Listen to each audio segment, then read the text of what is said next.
Hello সবাইকে, good morning. কেমন আছো সবাই? আশা করি সবাই অনেক ভালো আছো, সুস্থ আছো। সকালবেলা ঘুম থেকে উঠে চলে গেছিলাম মেয়েকে নিয়ে স্কুলে।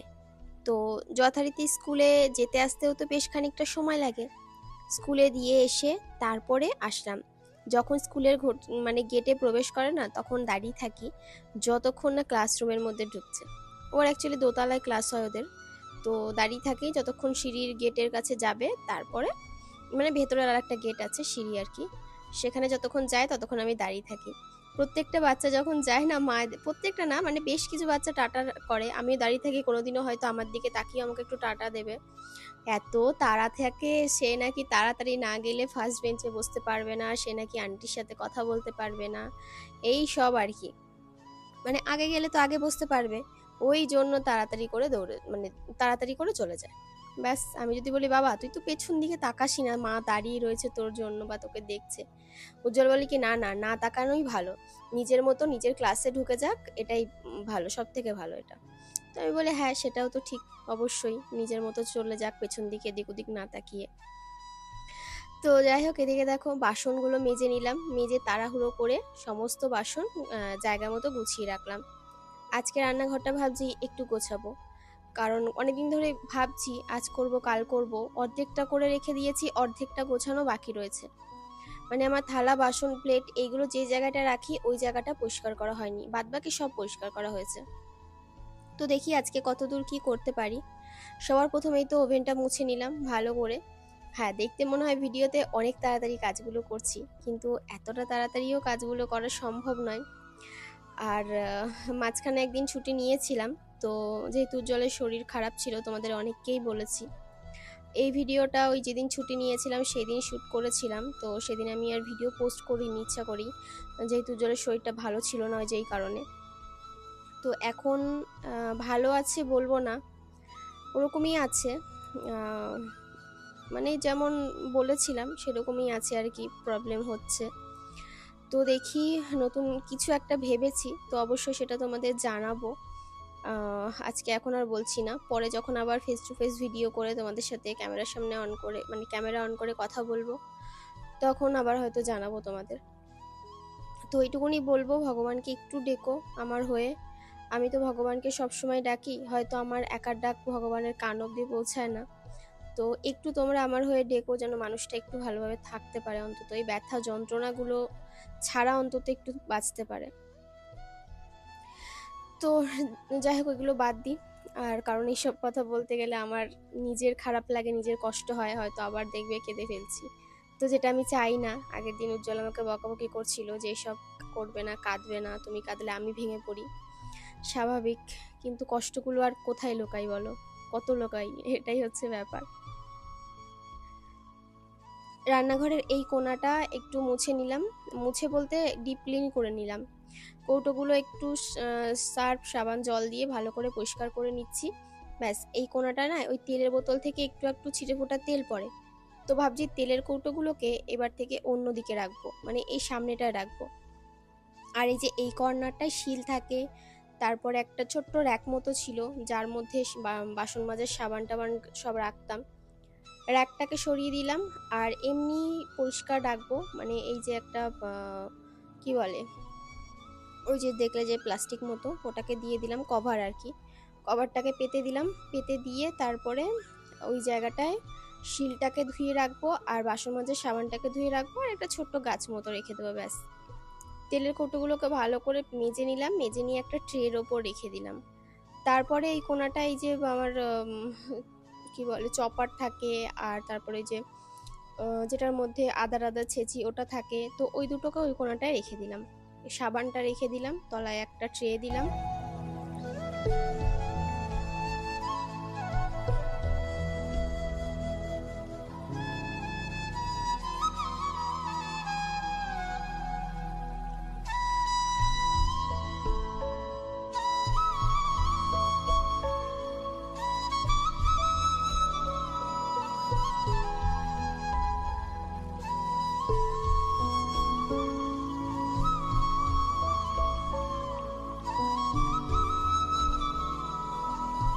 ব্যাস, ঘরের প্রত্যেকটা কোণা মোটামুটি করে গোছাতে পেরেছি, মানে কাউন্টারের ওপরে যে কটা কোণা আছে সেই কটা কোণায়। আর একটা কোণায় তো আমার মাইক্রোওভেন থাকে, ওই কোণাটা একটু মাইক্রোওভেনটা মুছে নিয়েছি।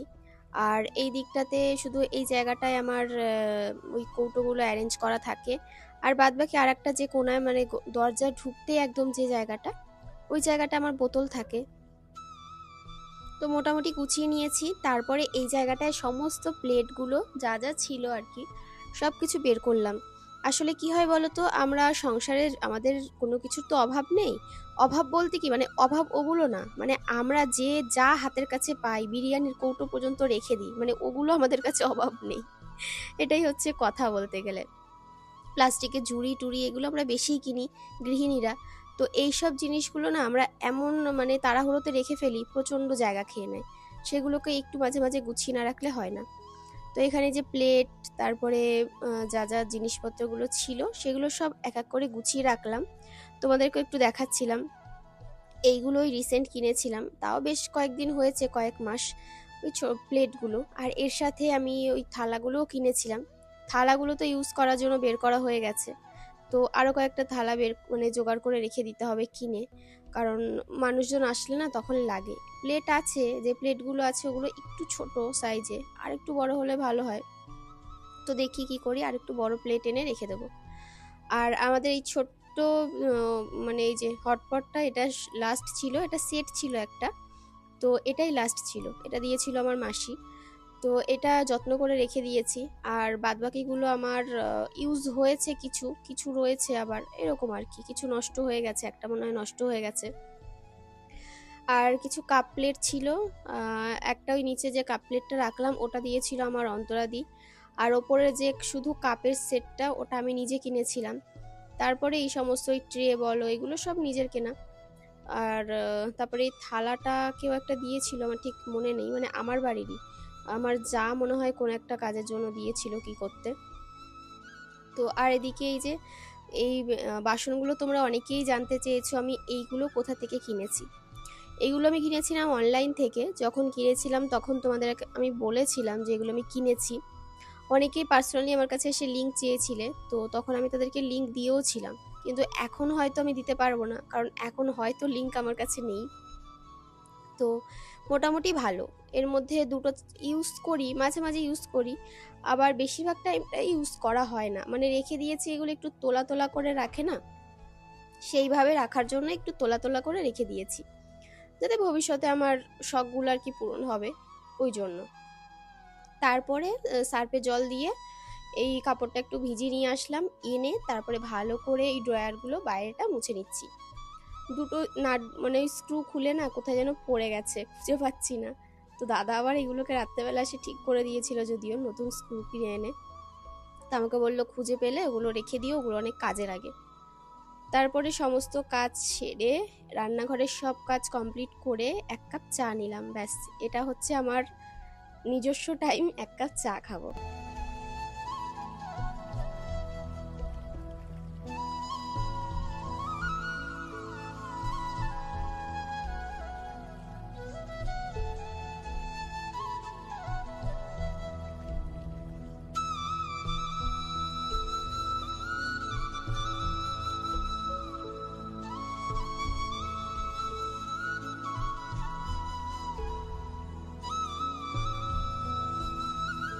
চাটা খেতে খেতেই বৃষ্টি নেমেছিল। এখন তো প্রতিদিন মোটামুটি বৃষ্টি হচ্ছে, আর মনে হচ্ছে যে বর্ষাকাল নেমেছে। কিন্তু কি বলতো, সেই যে ঠান্ডাটা আগে যেরকম বৃষ্টি হলে হতো, সেই ঠান্ডাটা না এখন আর নেই।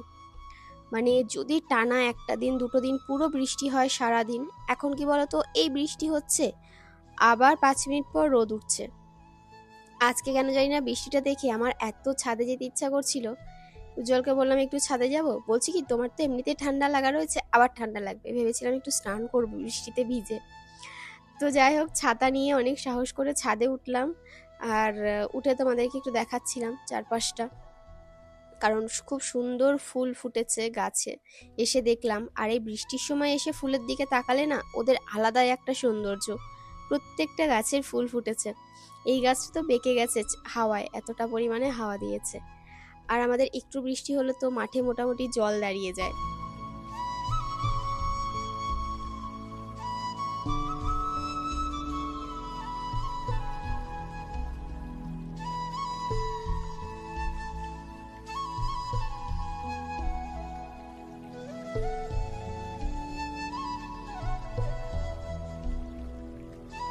তারপরে চলে এসেছি বাজার। অনেক বাজার এসছে আজকে। আজকে বাজার আনার কারণ আছে। মা বললো, তা কণিকা একটু বাজারে যাই, বাজারে গিয়ে সবজিপাতিগুলো অন্তত এনে রাখি, কারণ কালকে 5 রকমের সবজি লাগবে। আসলে কালকে হচ্ছে কোয়েলের জন্মদিন। বাড়িতে আমাদের এই বাড়িতেই হবে। তো আমিও অনেকবার চেয়েছিলাম ওর জন্মদিনটা কোনো এক বছর এই বাড়িতে হোক, যাতে আমি আমার মতো করে করতে পারি। তো সেই সুযোগটা এবছর পেয়েছি। এবছর ওর বাড়ি থেকেই বলেছে যে এবছরটা ওখানে যাবে না, এখানেই হবে। তো আমাদের মতো করে ঘরোয়াভাবে যতটা পারবো এবছরটা করব। আর সেই জন্যই আর কি 5 রকমের ভাজা লাগবে কালকে। তো মা বলল, বর্ষায় যেহেতু গেছিলাম বাজারে, সবজির দাম মোটামুটি একটু কমেছে। ওই যে হাই মানে চড়া দামের সবজি যে খেতে হচ্ছিল, মানে খেতে পারছিলাম না, এখন একটু কমেছে। তো একটু বেশি করেই সবজিপাতি সব আনা হয়েছে। কালকেও লাগবে, আদা রসুন টসুন সব লাগবে। তারপরে ভাজার জন্য 5 রকমের ভাজা লাগবে, আম লাগবে, সমস্ত কিছু নিয়ে এসছে। দেখো মাকে দিয়েছে লঙ্কা, দেখে লঙ্কার মধ্যে থেকে তো মানে ওই 20% 30% পচা বেরিয়ে গেছে। লঙ্কাগুলো না একেবারে ওই জন্য আমি ধুয়ে রাখছি। অনেক লঙ্কা এর মধ্যে পচা ছিল। কিছু কিছু বসে বসে ছাড়ালাম, আবার কিছু কিছু ওই যে জলের মধ্যে দিয়ে ছাড়াচ্ছি। বর্ষাকাল তো, লঙ্কার মধ্যে বর্ষার জল লাগলেই পচে যায়, এটাও একটা স্বাভাবিক, কিছু করার নেই। এবার তাদেরও তো বিক্রি করতে হবে। পেয়ারাগুলোকে ধুয়ে রেখে নিলাম। পেয়ারাও বর্ষার জল মানে পেলে পেয়ারাও পেকে যায়। আমাদের যখন গাছ ছিল, বাবার বাড়িতে একটা বড় গাছ ছিল, পাড়ার কেউ বাকি ছিল না সেই গাছের ডাল টেনে তারা পেয়ারা খেত। আর এত পেয়ারা হতো না, আমরা খেয়েও পারতাম না, লোককে দিয়ে দিতাম ব্যাগ ভর্তি করে করে বিক্রি করার জন্য। তো ওই গাছের পেয়ারাগুলো এত মিষ্টি ছিল, যখনই বর্ষাকাল নামতো পুরো সব গাছ পুরো সাদা হয়ে যেত।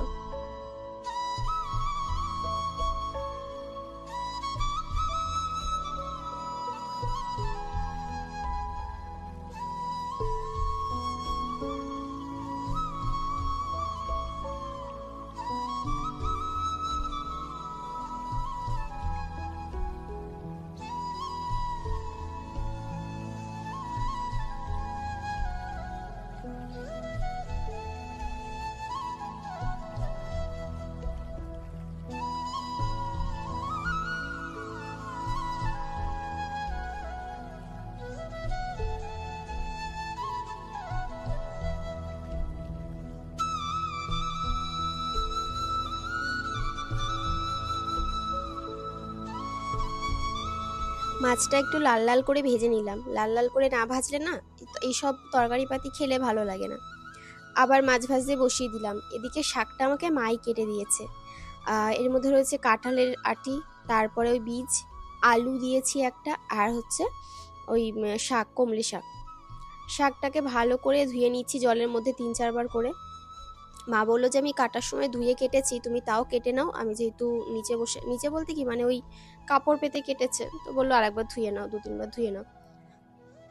ভালো করে ধুয়ে নিলাম, আর কড়াইতে একটুখানি জল, একটু নুন হলুদ দিয়ে শাকটাকে ওই যেভাবে সেদ্ধ করি সেদ্ধ হতে বসিয়ে দিচ্ছি।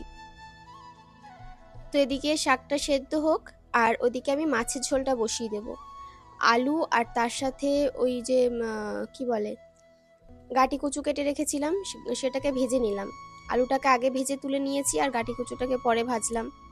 এবার ওটাকে একটু সাইড করে একটু কালো জিরে, একটুখানি সাদা জিরে ফোড়ন দিয়ে, তেজপাতা দিয়ে এবার দিয়ে দিলাম মশলাটা, আদা জিরে লঙ্কা বাটা। এবার এর মধ্যে গুঁড়ো মশলা দিয়ে দিচ্ছি, নুন হলুদ সমস্ত কিছু দিয়ে এবার ভালো করে নাড়াচাড়া করে নেব। আর এবার এর মধ্যে ভাজা আলুটাও দিয়ে দিচ্ছি। তো দেখো ভালো করে এটাকে কষিয়ে নিলাম। এবার এর মধ্যে দিয়ে দেবো পরিমাণ মতো জল। ব্যাস, কষানো কমপ্লিট।